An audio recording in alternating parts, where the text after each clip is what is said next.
یہ کہانی ہے غلام صحابی کی، جن کا مالک ان پر بے انتہا ظلم کیا کرتا تھا۔ ہو کہ میرا خدا لات اور عزا ہے، لیکن اس ظلم کو سہتے ہوئے بھی وہ صرف ایک ہی بات کہتے تھے۔ انہوں نے ظلم کے خلاف نہ تلوار اٹھائی نہ لڑائی کی، انہوں نے بس جھکنے سے انکار کیا۔ انہوں نے اپنے رب کو چھوڑنے سے انکار کیا، انہوں نے انکار کیا جھوٹ کو سچ ماننے سے اور خوف کے آگے سر جھکانے سے۔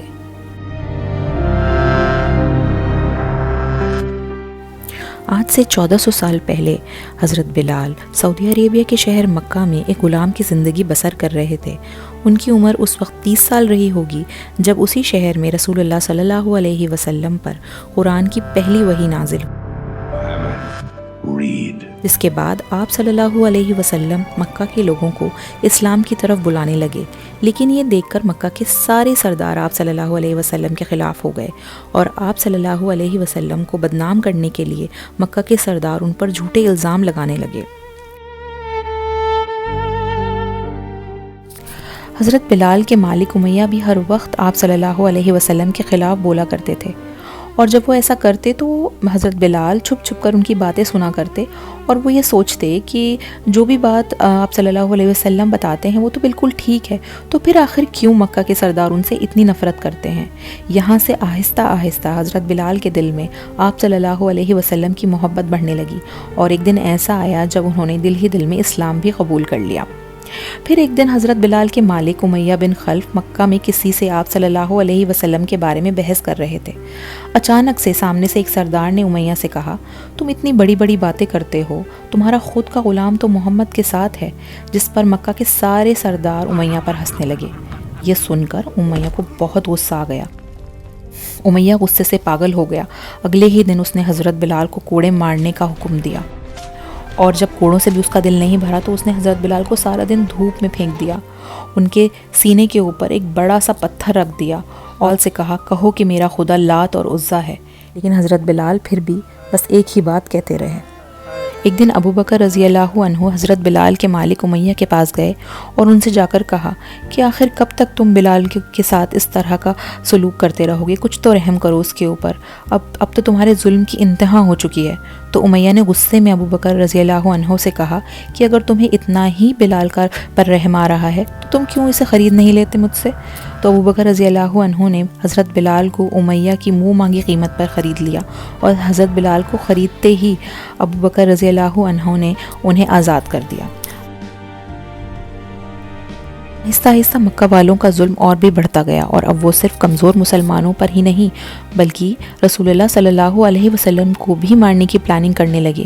تو اب مکہ میں رہنا بالکل ہی امپاسبل ہو گیا تھا، اور آپ صلی اللہ علیہ وسلم کے حکم سے مسلمان مکہ کو چھوڑ کر مدینہ کی طرف ہجرت کرنے لگے، اور حضرت بلال بھی مکہ کو چھوڑ کر مدینہ پہنچے۔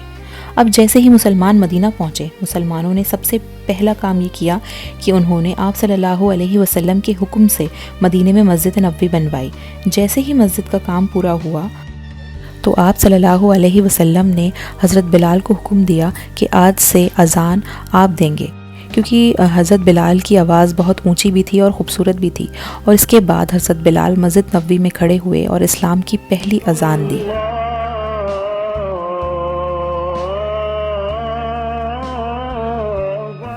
پھر مدینے میں 8 سال رہنے کے بعد وہ دن آیا جس کا سب کو بے صبری سے انتظار تھا۔ یہ وہی تھوڑے سے مسلمان تھے جو اس سے 8 سال پہلے مکہ کو چھوڑ کر خالی ہاتھ مدینے آئے تھے، اور آج صرف 8 سال کے بعد آپ صلی اللہ علیہ وسلم 10,000 کی فوج کے ساتھ مکہ میں داخل ہوئے۔ جیسے ہی مکہ فتح ہوئی، آپ صلی اللہ علیہ وسلم نے حضرت بلال کو اپنے پاس بلایا اور ان سے کہا، جاؤ اور مکہ میں پہلی اذان دو۔ حضرت بلال سیدھے کعبہ کی چھت پر چڑھے اور چھت پر کھڑے ہو کر اپنی خوبصورت آواز میں اذان دینے لگے۔ پھر اس کے کچھ ہی عرصے کے بعد آپ صلی اللہ علیہ وسلم بیمار پڑ گئے، اور آہستہ آہستہ ان کی بیماری بڑھتی گئی۔ حضرت بلال آپ صلی اللہ علیہ وسلم کو اس حالت میں دیکھنا برداشت نہیں کر سکتے تھے۔ حضرت بلال کہا کرتے تھے کہ کاش میں آپ صلی اللہ علیہ وسلم کی یہ تکلیف دیکھنے سے پہلے ہی مر جاتا۔ اور اس کے کچھ ہی عرصے کے بعد آپ صلی اللہ علیہ وسلم نے اس دنیا سے پردہ فرما لیا۔ آپ صلی اللہ علیہ وسلم کو دفنانے سے پہلے جب مدینہ میں نماز کا وقت ہوا تو حضرت بلال اذان دینے کھڑے ہوئے، لیکن جیسے ہی وہ اذان دیتے ہوئے محمد کے نام تک پہنچے تو حضرت بلال زور زور سے رونے لگے اور ان کے ساتھ پورا مدینہ رونے لگا۔ اور اس دن کے بعد حضرت بلال نے یہ طے کیا کہ وہ آج کے بعد کبھی اذان نہیں دیں گے، اور حضرت بلال مدینہ چھوڑ کر شام کی طرف چلے گئے۔ اب حضرت ابوبکر صدیق کے بعد مسلمانوں کے نئے خلیفہ بنے عمر بن خطاب رضی اللہ عنہ۔ ان کی خلافت میں مسلمانوں نے پہلی بار یروشلم کو فتح کیا، اور یروشلم فتح کرنے کے فوراً بعد مسلمانوں نے سب سے پہلے وہاں ایک مسجد بنوائی، مسجد الاقصی۔ جیسے ہی یہ مسجد کا کام پورا ہوا، حضرت عمر نے بلال رضی اللہ عنہ کو بلایا اور ان سے ریکویسٹ کی کہ بالکل مدینہ اور مکہ کی طرح یروشلم کی پہلی اذان بھی آپ ہی دیں۔ حضرت بلال نے اس سے پہلے اذان دینا تو چھوڑ دیا تھا، لیکن اب خلیفہ عمر کی ریکویسٹ کو وہ منع نہیں کر پائے اور دوبارہ کھڑے ہوئے یروشلم کی پہلی اذان دینے کے لیے۔ اس طرح اسلام کی تینوں سب سے بڑی سائٹس پر، یعنی مکہ، مدینہ اور یروشلم، تینوں میں سب سے پہلی اذان حضرت بلال رضی اللہ عنہ نے دی۔ حضرت بلال کی کہانی جو کہ ایک انکار سے شروع ہوئی تھی، اس نے انہیں ایک اسلام میں اتنا بڑا مرتبہ دلایا، جو کہ ایک معمولی سے غلام سے انہوں نے اتنے بڑے درجے کو پا لیا۔ تو یہ کیسے پاسبل ہوا؟ تو چلیے دیکھتے ہیں یہ انکار ہے کیا۔ تو دیکھیے، انکار کرنا کسی بھی سسٹم یا نظام کے لیے سب سے بڑا خطرہ کیوں ہوتا ہے؟ کیونکہ ہر ظالم نظام کو طاقتور بناتی ہے لوگوں کی چپی۔ ظلمی نظام ہتھیاروں سے نہیں، لوگوں کے چپ رہنے سے چلتا ہے۔ لوگ جب چپ رہتے ہیں تو ظلم کو نارملائز کر دیتے ہیں۔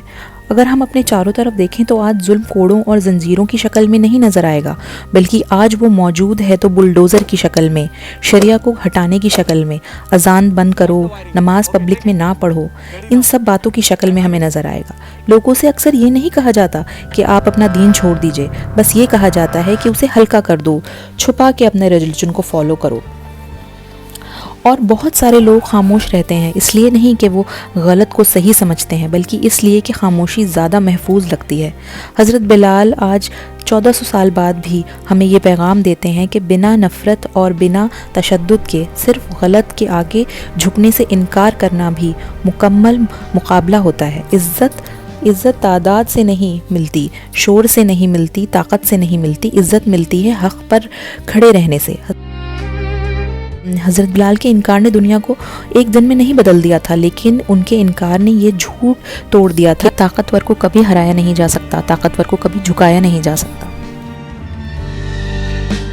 آج بھی جب کوئی سچ کے ساتھ کھڑا ہوتا ہے تو وہ حضرت بلال کے پیغام کو زندہ رکھتا ہے، کیونکہ کسی بھی ظالم سسٹم کے لیے سب سے بڑا خطرہ بغاوت نہیں ہوتا، بلکہ وہ انسان ہوتا ہے جو ظلم کے آگے جھکنے سے انکار کر دیتا ہے۔ سبسکرائب